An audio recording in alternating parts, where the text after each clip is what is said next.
Hello সবাইকে। তো আমি আমার ইউটিউব চ্যানেলটা আবার করে শুরু করছি এবং সেখানে প্রত্যেক দিনকার কিছু কিছু মজার ভিডিওস তো আমি দিয়েই থাকি, কিছু শর্টস দেওয়া থাকে, আমার মেয়ের ছোটো ছোটো মজার ভিডিও দেওয়া থাকে, এগুলো দেওয়া থাকে। এরপর থেকে আমি কিছু লং ভিডিওস দেবো, যেগুলো থাকবে হচ্ছে রান্নার ভিডিও যেগুলোতে থাকবে সেটা হচ্ছে দৈনন্দিন জীবনে যা রান্না করা হয়, আমরা যা রান্না খাই সেই রান্নাগুলোকে কীভাবে হালকা মশলায়, হালকা তেলে, অল্প মশলায় রান্না করতে হয় এবং রান্না করার পরে সেই রান্না খেলে শরীর ভালো থাকে। বিশেষ করে এইসব রান্না বাড়িতে যদি কোনো বয়স্ক মানুষ থেকে থাকে, সেই বয়স্ক মানুষ এবং আদার্সরাও অবশ্যই খেতে পারবে। কিন্তু কি হয়, আমাদের মতন বয়সী ছেলেমেয়েরা তো হালকা রান্না খেতে পারে না, তারা সবসময় একটু তেল ঝাল মশলা, বিশেষ করে যেমন আমার বর, ও তেল ঝাল মশলা ছাড়া রান্না খেতে পারে না। কিন্তু সেটা শরীরের পক্ষে ক্ষতিকারক, পরবর্তীকালে গিয়ে সেটা শরীরে ক্ষতি হতে পারে। কিন্তু সেটা যদি আমরা বাড়ির রান্না যদি এরকম হালকা মশলায় যদি খেতে পারি, বিশেষ করে বয়স্করা, বাচ্চারা, যেসব বাড়িতে বাচ্চা আছে, যেমন আমার মেয়ে, হালকা মশলা রান্না খেলে শরীরও ভালো থাকবে এবং সব দিক দিয়ে রান্নাটাও তাড়াতাড়ি হয়ে যাবে এবং সময়ও বাঁচবে। তো আজকে আমাদের মেনুতে ছিল কলমি শাক ভাজা ছিল, পটল আলু চচ্চড়ি ছিল এবং মাছের ঝোল ছিল, ডাঁটা আলু দিয়ে পাতলা করে মাছের ঝোল এবং আমের চাটনি। তো প্রথমেই যেটা করা হয়েছিল, কলমি শাকটাকে আমার মা ভালো করে সিদ্ধ করে নিয়েছিল, নুন হলুদ দিয়ে, জল দিয়ে সিদ্ধ করে নেওয়ার পরে এবার পেঁয়াজ এবং রসুন ভালো করে ভেজে নিয়েছিল, লাল লাল করে ভেজে নেওয়ার পরে শাকটা তুলে শাকটা ভেজে নিয়ে শাক ভাজা হয়ে গেল। তারপরে যেটা করা হলো, আবার কড়ার মধ্যে তেল দিল, ছ পলা তেল, ছোটো পলা ছিল বলে 6 পলা দিয়েছিল, বড় পলা হলে 2 পলাতেই বা 3 পলাতেই হয়ে যাবে।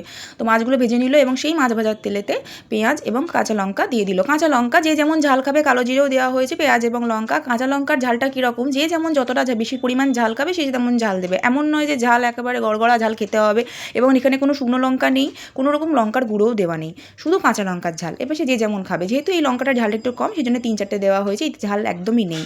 তো এটা করার পর ওর মধ্যে পটল আলু দিয়ে দিল। পটল আলুটা জল দিয়ে একটু সিদ্ধ করে নেওয়ার পর তার মধ্যে নুন, হলুদ, জিরে গুঁড়ো দিয়ে, একটু সামান্য গোলমরিচ গুঁড়ো দিয়ে ভালো করে কষিয়ে নিয়ে আর একটু রসুন কুচিটা দিয়ে দেওয়া হয়েছিল, যেহেতু একটু টেস্টের জন্য, জাস্ট, আর কিছুই না। দিয়ে ভালো করে কষিয়ে নিয়ে জল দিয়ে দেওয়া হলো। জল দিয়ে দেওয়ার পরে ওটা যখন তরকারিটা একটু মাখো মাখো টাইপ হয়ে গেল, তরকারিটা নামিয়ে নেওয়া হলো। হ্যাঁ, এরপরে যেটা করা হয়েছিল, কড়াইটাকে মধ্যে দিয়ে ভালো করে পরিষ্কার করে নিয়ে আবার তার মধ্যে সাদা তেল দেওয়া হয়েছিল। সাদা তেলটা দেওয়ার পর, সাদা তেলই আমরা খাই, রাইসব্রান অয়েলটাই খাই, আমরা সর্ষের তেলটা একটু কমই খাই, কারণ সর্ষের তেল বা আদার্স যেসব রিফাইন্ড অয়েলগুলো থাকে, যে সানফ্লাওয়ার অয়েল হোক বা সয়াবিন অয়েল হোক, এগুলো আমরা একটু কম অ্যাভয়েড করেই চলি, এগুলো খাই না আমরা। সর্ষের তেলটা আমরা খুবই অল্প পরিমাণে, মানে খাই না ধরতে গেলে। সাদা রাইসব্রান অয়েল দিয়ে আমাদের রান্না করা হয়। রাইসব্রান অয়েল এখানে 4 পলা দেওয়া হয়েছে। দেওয়ার পর তারপরে তার মধ্যে ফোড়ন হিসেবে দেওয়া হয়েছে গোটা জিরে দেওয়ার পর দেখতেই পাচ্ছ তোমরা যে কত কম তেলে রান্না করা হচ্ছে। তো এই গুঁড়ো তেলটা গরম হওয়ার পর তার মধ্যে গোটা জিরে দিয়ে দেওয়া হলো। গোটা জিরে দিয়ে দেওয়ার পর আবার পেঁয়াজটা তুলে দেওয়া হলো, একটু লঙ্কাও দিয়ে দেওয়া হয়েছিল, যেটা আমি ভিডিও করতে ভুলে গেছি। তো পেঁয়াজটা দিয়ে দেওয়া হলো, পেঁয়াজটা একটু লাল লাল হয়ে যাওয়ার পর ডাঁটা আর আলু দিয়ে তুলে দেওয়া হলো। দিয়ে ডাঁটা আলুটা একটু ভাজা ভাজা হওয়ার পর জল দিয়ে দেওয়া হয়েছিল। ওটা আলুটা সিদ্ধ হয়ে যাওয়ার পরে, যখন ডাঁটা আলুটা সিদ্ধ হয়ে যাওয়ার পর জলটা যখন মরে গেল, তার মধ্যে দিয়ে দেওয়া হয়েছিল সামান্য নুন, সামান্য হলুদ, মানে নুনটা পরিমাণ মতন, যে যেমন নুন খাবে আর কি, নুনটা দিয়ে দেওয়া হলো। হলুদ দিয়ে দেওয়া হলো, 1 চা চামচ মতন গোটা জিরে দিয়ে দেওয়া হলো, একটু অল্প করে কালো জিরে, বা মানে যেটা হচ্ছে গোটা, মানে গোলমরিচ গুঁড়ো সামান্য পরিমাণ দিয়ে দেওয়া হয়েছিল, সেটা আমি ভিডিও করা হয়নি। দিয়ে ভালো করে কষিয়ে নিয়ে, আর যেহেতু আমার মা মাছগুলোতে একটু রসুন মাখিয়ে ভেজেছিল, তো আলাদা করে আমার মা রসুন দেয়নি তার মধ্যে, তো ভালো করে কষিয়ে নিয়েছিল। কষিয়ে নেওয়ার পরে জল দিয়ে দিল। যখন জলটা দিয়ে দিল, তারপরে মাছগুলো দিয়ে দেওয়া, ভাজা মাছগুলো দিয়ে দেওয়া হয়েছিল।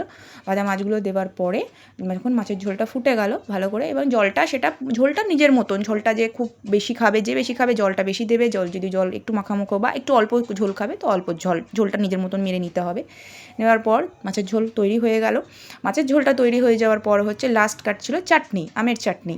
তো আমের চাটনিতে সাদা তেলের মধ্যে, আমের চাটনিতে সাদা তেল দিয়ে হলো, 2 পলা তেল দেওয়া হয়েছিল। হওয়ার পরে একটু সর্ষে দেওয়া হয়েছিল, গোটা সর্ষে অল্প করে দেওয়ার পরে আমগুলো ঝেড়ে দেওয়া হয়েছিল। আমগুলো একটু ভাজা ভাজা হয়ে যাওয়ার পরে তারপরে জল দিয়ে দিয়েছিল। জল দেওয়ার পর দিয়ে ওই জলের মধ্যে একটু সামান্য হলুদ গুঁড়ো দিয়ে দেওয়া হয়েছিল। দিয়ে ওটা আমটা যখন সিদ্ধ হয়ে গেল, যখন আমটা সিদ্ধ হয়ে গেল, তার মধ্যে দিয়ে দেওয়া হলো একটু নুন, সামান্য নুন আর বেশ করে চিনি। যেহেতু কাঁচা আম প্রচণ্ড টক হবে, সেই কারণে তার মধ্যে বেশ অনেকটা চিনি দিয়েছিল আমার মা। ছোট চামচ ছিল বলে ছোট চামচের 10টা চিনি দিয়েছিল আমার মা, 10খানা। যদি বড় চামচ হয় তাহলে পরিমাণ মতন, যারা একটু টক টক ভাব খাবে চাটনি তাদের জন্য, তাহলে তারা চিনি কম দেবে। যদি ছোট চামচ হয় তাহলে 6-7 চামচ দিয়ে দেবে। আর যদি যদি ছোট যারা কম চিনি খাবে আর কি, যেমন মিষ্টি খাবে, আর যারা বেশি মিষ্টি খাবে 10 চামচ ঠিক আছে, পারলে আরও 2 চামচ দিয়ে দিতে পারো। দেওয়ার পর চাটনিটা ভালো করে হয়ে যাওয়ার পরে চাটনি নামিয়ে নেওয়া হয়েছিল। এবং চাটনিতে যে চাটনিটা যখন আমরা খেয়েছিলাম তখন কিন্তু চাটনিটা বেশ মিষ্টি লেগেছিলো, তার মানে 10 চামচ চিনিতে মিষ্টিটা হয়ে গেছে। এবার যারা যদি বড় চামচ হয় তাহলে ওই 5-6 চামচেই কাজ হয়ে যাবে। তো চাটনিটাও তৈরি হয়ে গেল। দেওয়ার পর আমরা যখন রান্নাটা খেতে বসেছিলাম বেশ টেস্টি ছিল। তো তোমরা একটু দয়া করে চ্যানেলটা সাবস্ক্রাইব করে দিও। এরকম প্রত্যেক দিনকার দৈনন্দিন জীবনের রান্না আমরা দেখাতে থাকবো। ভালো লাগলে সাবস্ক্রাইব করে দিও, শেয়ার করে দিও, লাইক করে দিও। টাটা।